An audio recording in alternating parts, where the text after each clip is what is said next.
Welcome back to another video. If this is your first time here, then welcome. This is Get Some Colour in Your Life with me, Dave Law. And today we're going to be looking at the Cotman watercolours. This is where I started painting watercolour. In fact, for years I was using the Cotman brand by Windsor & Newton. And if you're not aware, these are a student grade watercolour. And I think I made the mistake of throwing a lot of my paints away. I wanted a fresh start, but I did come across these three colours that I seem to have left. So it's yellow ochre, cerulean blue and sap green. So I just thought I'd just give these a go and just show you how good these Cotman paints are. I know a lot of people say, and I know I've said it in videos before, get what you can afford when it comes to art supplies. It really is worth paying extra or more money for sort of quality professional grade materials, whether it be paper, paints or brushes. It really is worth doing. However, having said that, these Cotman paints, they really are really good quality. You can really get a really nice piece of work. You can get really nice stunning effects. They are student grade. They're a fraction of the price of artist grade or professional grade. So these are the Cotman paints that I'm using here. All I did was squeeze out some of my tubes onto a plate. It was actually the yellow ochre that came out more sort of hardened. I think there's a hole in the tube, and so it was not like a toothpaste consistency. It was more like an impasto sort of consistency. However, I've managed to add water and you can see the results of that. So I'm just doing a simple sky, and I do like to start those off with yellow ochre, and you can see I've added the cerulean. And now I just wanted to get some clouds and some nice effects, and I'm just doing this by using some tissue, just scrunching that up and just lightly dabbing out some clouds. So it's really a nice thing to do. It's quite fun. You just shape the tissue to how you want the clouds.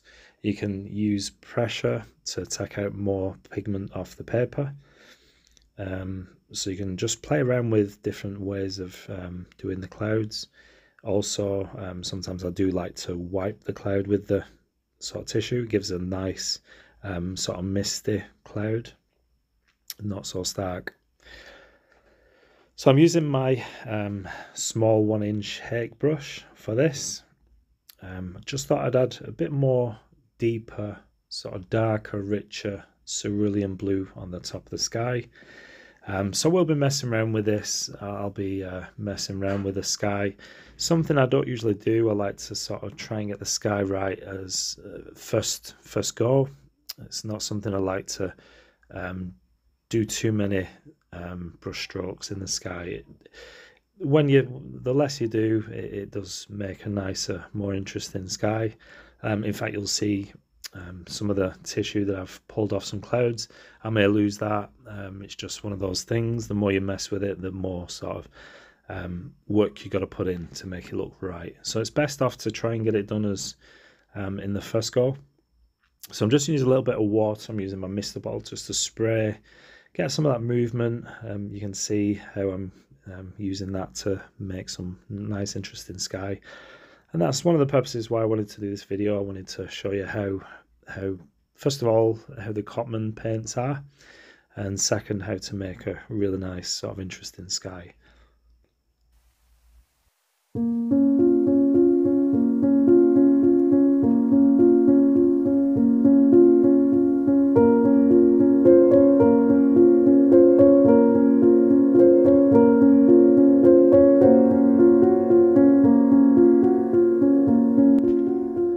You can see how the pigment is coming down the paper. It does really it gives a nice effect when you use plenty of water, especially using the Hake brush or the Hake brush in Japan. you can see what sort of effects you can get. So I just had 20 minutes with the paper on its side, and so you get the water and the pigment running to the side. I don't want it coming straight down, so you can see as I've let the paint dry the sort of effects I've got in the sky. So I'm really happy with that. Really nice sort of wispy clouds, so it gives a really nice effect, and there's a little bit of warm glow as well in the sky with the yellow ochre. So I'm just using again the same Hake brush just to get some feels, a bit of a meadow, some greenery. And now I'll start to use some of it's actually Jackson's from the butcher's tray. I just wanted to use the Cotman just to start off this painting, just to illustrate how well these paints are, how nice they are. It's just unfortunate I don't have any more colours, so I am using these are professional grade, just to get that really strong sort of second layer and get stronger, deeper colours. But you can definitely see how the Cotman have set me up for this paint.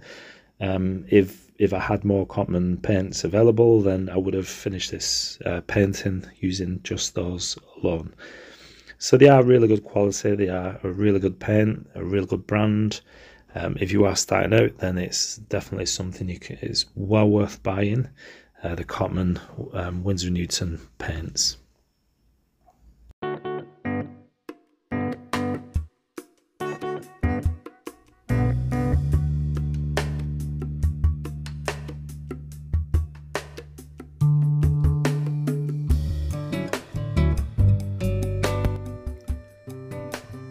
If you like this video so far, if you've got any comments, then please do leave us a comment.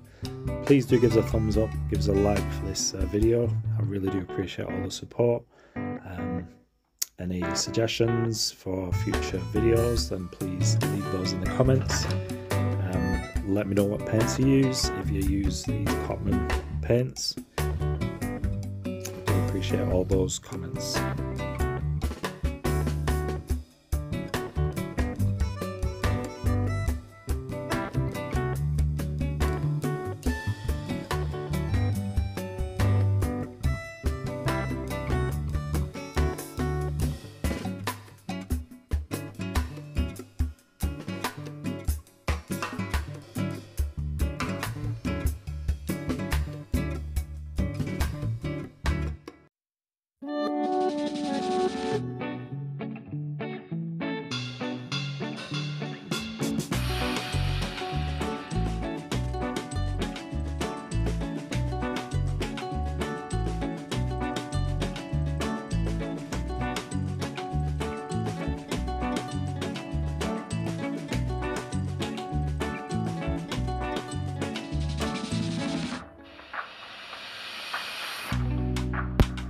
You can see how useful the liner brush is, or rigger brush. It's perfect for those twigs, branches, trees. You can see, just to pull out some trees, I thought this painting needs another tree in the sort of almost centre of the painting.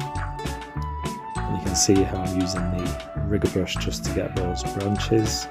So from the bottom you can press on quite hard, and then as you come up, you want a thinner tapered line, so you sort of release some of the pressure on the brush, and that gives you nice branches, trees, anything like that.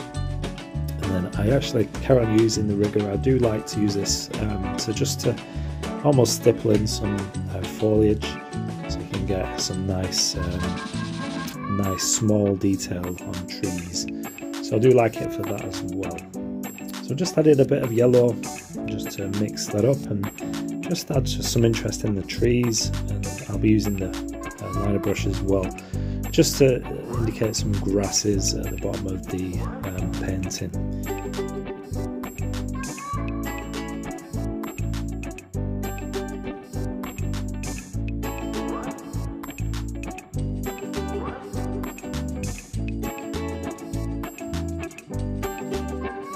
Just thought I'd add some pen work, just add some sort of fence posts into the distance. And I'll probably do the same with the liner brush, a bit closer. There we go.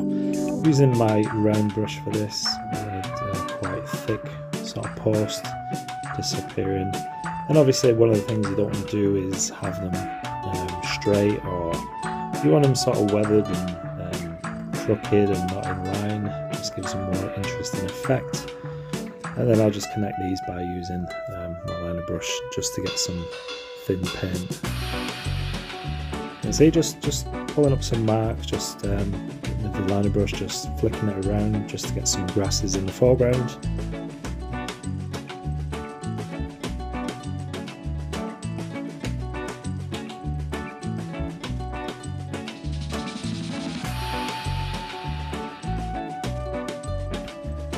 I thought it'd be nice just to add some flowers as well, just to give it some colour, just splashes of colour here and there, with it being a meadow. I thought it'd be nice to add some red flowers and then add some yellow flowers as well. So I'm pretty much coming up to the finish of this painting. I do appreciate you watching, I do appreciate your comments and likes. I hope everyone's had a really good Christmas and New Year. And just take off the masking tape just to show that clean, sort of clean white border. And there we have it. I hope you like this painting. Please do give us a thumbs up. Just thought I'd add a couple of birds just in the distance to finish this painting. And then we'll take a closer look once we've popped in those birds.